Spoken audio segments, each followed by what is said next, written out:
అలాగే రామరెడ్డిగూడెంలో ఉన్న social welfare హాస్టల్కు మా ప్రభుత్వ కార్యక్రమంలో భాగంగా అక్కడికి పోయినప్పుడు 10 సంవత్సరాల నుంచి పరిష్కారం కాని ఒక సమస్య మొత్తం కూడా పొదలతోటి జమ్మితోటి ఆ ప్రాంగణం నిండిపోయింది. అడవి పందులు, పాములు అవన్నీ కూడా బయటకు వచ్చి పిల్లల్ని ఇబ్బంది పెడుతుంది.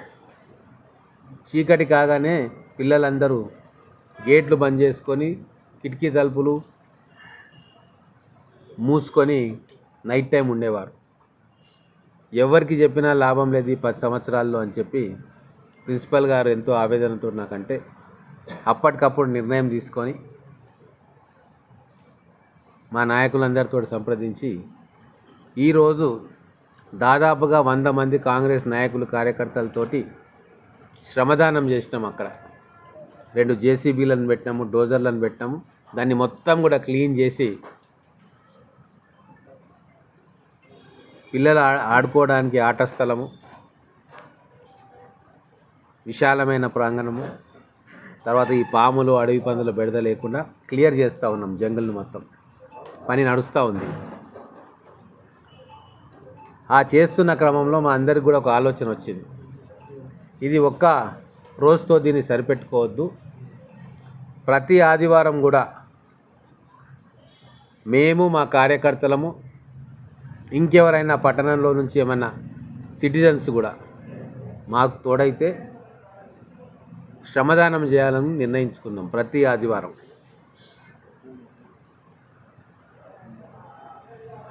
ప్రభుత్వ స్కూల్స్లలో, పాఠశాలల్లో, జూనియర్ కాలేజెస్లో, డిగ్రీ కాలేజీలలో, గవర్నమెంట్ హాస్పిటల్స్లో, అలాగే గవర్నమెంట్ ఆఫీసెస్లో ఏదో ఒకటి మా నాయకులు సెలెక్ట్ చేస్తారు. అక్కడ మేమందరం పోయి శ్రమదానం చేసి అక్కడ ఇమ్మీడియట్గా ఏమన్నా వసతులు కల్పించేది ఉంటే ఖచ్చితంగా ఆ వసతులను కల్పిస్తాం. గవర్నమెంట్ నుంచి ఏమైనా శాంక్షన్స్ తీసుకొచ్చేది ఉంటే, దీర్ఘకాలికమైన పనులు ఉంటే అవి కూడా చేస్తాం. కానీ తాత్కాలికంగా ఇమ్మీడియట్గా వాళ్ళకి ఏమైనా ఉపయోగపడే అంశాలు ఉంటే అక్కడికక్కడే పూర్తి చేసి హాస్పిటల్స్ కానీ, స్కూల్స్ కానీ, కాలేజెస్ కానీ వాటిని వాడుకుంటున్న వాళ్లకు లాభం చేకూర్చే పని చేస్తాం. మహాత్మా గాంధీ గారు ఎప్పుడో చెప్పిండ్రు, రాజకీయం అంటే సేవ చేయడం, ప్రజల కష్టసుఖాలను తెలుసుకోవడం, వాళ్ళతోటి మమేకం కావడం, వాళ్ళ సమస్యలను అర్థం చేసుకోవడం, వాటికి పరిష్కారం చూపడం. కానీ గత 10 సంవత్సరాల్లో రాజకీయం అంటే, అధికారం అంటే భయపెట్టియడం, అధికారాన్ని విచ్చలవిడిగా వాడుకోవడం, అధికారులతోటి తప్పుడు పనులు చేయించడం, దౌర్జన్యాలు చేయడం, పోలీస్ కేసులు పెట్టడం, ఇది రాజకీయానికి పర్యాయ పదాలు అయిపోయినాయి. కానీ వాటిని అన్నిటినీ కూడా మా కాంగ్రెస్ ప్రభుత్వం వచ్చిన తర్వాత, ముఖ్యంగా మా జిల్లాలో, మన నియోజకవర్గంలో వాటిని మార్చాలనుకుంటా ఉన్నాం. ప్రజలకు అందుబాటులో ఉండి వాళ్ళకు ఉపయోగపడే పనులు చేసి సేవాభావంతో రాజకీయాల్లో ప్రజల మన్ననను పొందాలని చెప్పి మేము అనుకుంటా ఉన్నాం. దానికి ఈ 2 ఉదాహరణలు, బీఈడీ కాలేజీలో టాయిలెట్లు కట్టడం సొంత డబ్బులతోటి మేమందరం కంట్రిబ్యూట్ చేసుకున్నాం. అలాగే ఇప్పుడు ఎస్సీ వెల్ఫేర్ స్కూల్స్లో శ్రమదానం చేసి అక్కడ గ్రౌండ్ను క్లియర్ చేయడం. ఇంకా రాబోయే రోజులు అనేక కార్యక్రమాలు ప్లాన్ చేయబోతూ ఉన్నాం. రేపటి నుంచి అసెంబ్లీ మొదలవుతుంది. నేను అసెంబ్లీలో అక్కడే ఉండాల్సి వస్తే ఈవినింగ్ వస్తా. అయితే ఇక్కడ ఒక గొప్ప నిర్ణయం ముఖ్యమంత్రి గారు కూడా ఇన్ ప్రిన్సిపల్ ఓకే అని చెప్పిండ్రు. మన మహబూబ్నగర్ మున్సిపాలిటీని కార్పొరేషన్గా చేయబోతూ ఉన్నాం. దాని విధి విధానాల రూపకల్పన జరుగుతూ ఉంది. అంతకంటే ముందు ఈ పట్టణంలో మొత్తం కూడా 49 వార్డులు ఉంటే మున్సిపల్ చైర్మన్ గారు, ముడా చైర్మన్ గారు, అగ్రికల్చర్ మార్కెట్ చైర్మన్ గారు, అంటే ఈ పట్టణంలో ఉంటూ నివసిస్తున్న ముగ్గురు చైర్మన్లు, వాళ్ళు తలా కొన్ని వార్డులు వాళ్ళకు అప్పచెప్తాం. వాళ్ళు ఈ వారం రోజులు కాలనీలలో, బస్తీలలో ఆ వార్డుకు సంబంధించి నాయకులతోటి పర్యటిస్తారు. మొత్తం కూడా సమస్యలు ఎక్కడెక్కడ ఉన్నాయి, రోడ్స్ కావాలన్నా, డ్రైన్స్ కావాలన్నా, ఎలక్ట్రిక్ లైన్స్ మార్చాలన్నా మొత్తం కూడా కంప్లీట్ రిపోర్ట్ తీసుకుంటారు. మున్సిపాలిటీ చైర్మన్ గారు, ముడా చైర్మన్ గారు, అగ్రికల్చర్ మార్కెట్ కమిటీ చైర్మన్ గారు, అలాగే మున్సిపాలిటీ వైస్ చైర్మన్ గారు, వాళ్ళు వార్డ్స్ అలాట్ చేయబడితే వాళ్ళు పోయి ఆ వార్డ్స్లలో తిరుగుతారు. వాళ్ళ తోడుగా మా సీనియర్ నాయకులందరూ కూడా కొన్ని వార్డులలోకి వెళ్తారు వాళ్ళతో పాటుగా. ఎందుకు ఈ ఎక్సర్సైజ్ మేము చేస్తున్నాము అంటే, రేపు కార్పొరేషన్ అవుతుంది. కార్పొరేషన్ అవుతే మనకు నిధులు ఎక్కువ వచ్చే అవకాశం ఉంటుంది.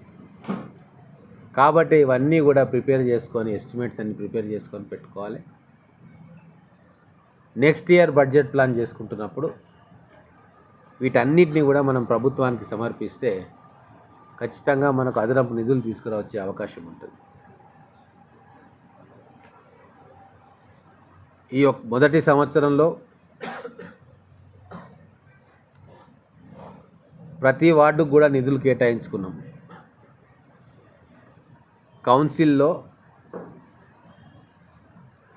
నీ వాడ నా వాడ అన్న భేదం లేకుండా అన్ని వార్డులో కూడా ఈక్వల్గా ఉన్న నిధులను మేము కేటాయించుకున్నాం.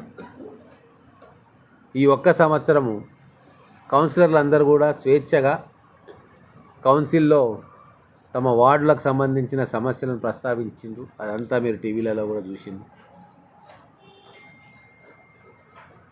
ఒక ప్రజాస్వామిక వాతావరణంలో కౌన్సిలర్లు వాళ్ళ సమస్యలను ప్రస్తావించుకున్నారు. కౌన్సిల్ కూడా మన చైర్మన్ గారి ఆధ్వర్యంలో ఒక ప్రజాస్వామిక పద్ధతిలో నడిచింది. కౌన్సిల్ మీటింగ్లు కూడా గతంలో కంటే తక్కువ వ్యవధిలో మీటింగ్లు పెట్టుకున్నాం. ఏదైతే మినిమం టైం లిమిట్ ఉంటుందో ఆ టైం లిమిట్ను పాటించి మీటింగ్లు పెట్టుకున్నాం. రాబోయే రోజుల్లో కూడా మహబూబ్ నగర్ పట్టణంలో ఒక స్వేచ్ఛాయుతమైన వాతావరణంలో అధికారులు కావచ్చు, కౌన్సిలర్స్ కావచ్చు, రాజకీయ నాయకులు కావచ్చు, ఎటువంటి భయాందోళనలు లేకుండా వాళ్ళ విధిని నిర్వర్తించేందుకు తగిన వాతావరణాన్ని నేను ఎమ్మెల్యే అయిన తర్వాత కల్పించిన.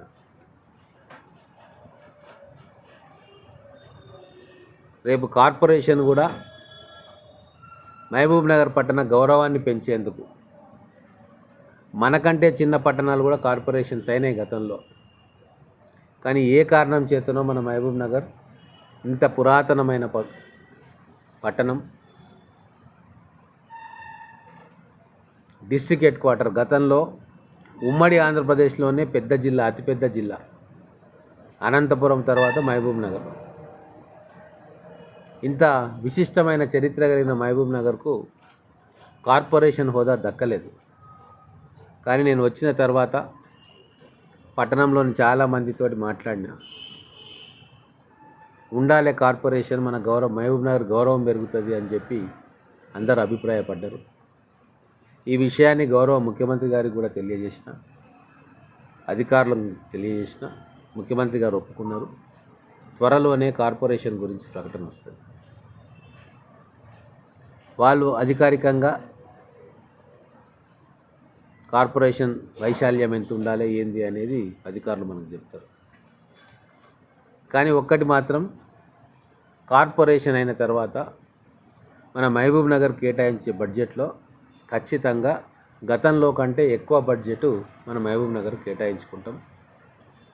కేంద్ర ప్రభుత్వం నుంచి కూడా మహబూబ్ నగర్కు రావాల్సిన నిధులు రెట్టింపు సంఖ్యలో నిధులను తీసుకొచ్చే అవకాశం ఉంటుంది. దాని మీద కేంద్రంలో ఉన్న బీజేపీ నాయకత్వంతో కూడా సంప్రదిస్తాం. ఇక్కడ ఎంపీ గారు బీజేపీ పార్టీకి చెందిన వ్యక్తి, వారి సహకారం కూడా తీసుకొని ఖచ్చితంగా ఈ రాబోయే 4 సంవత్సరాల్లో చాలా పెద్ద ఎత్తున నిధులు సమీకరించి మహబూబ్ నగర్ని క్లీన్ అండ్ గ్రీన్ సిటీగా ఖచ్చితంగా మారుస్తాం. మాటలు చెప్పడం కాదు, చేతల్లో చూపించాలని చెప్పి మేము అనుకుంటా ఉన్నాం. గౌరవ ముఖ్యమంత్రి రేవంత్ రెడ్డి గారు కూడా మహబూబ్ నగర్ అన్ని రంగాల్లో ముందుండాలి ఈ పట్టణం అని చెప్పి వారు కూడా కోరుకుంటా ఉన్నారు. ఖచ్చితంగా మన కళ రాబోయే 3-4 సంవత్సరాల్లో సాకారం కాబోతాం.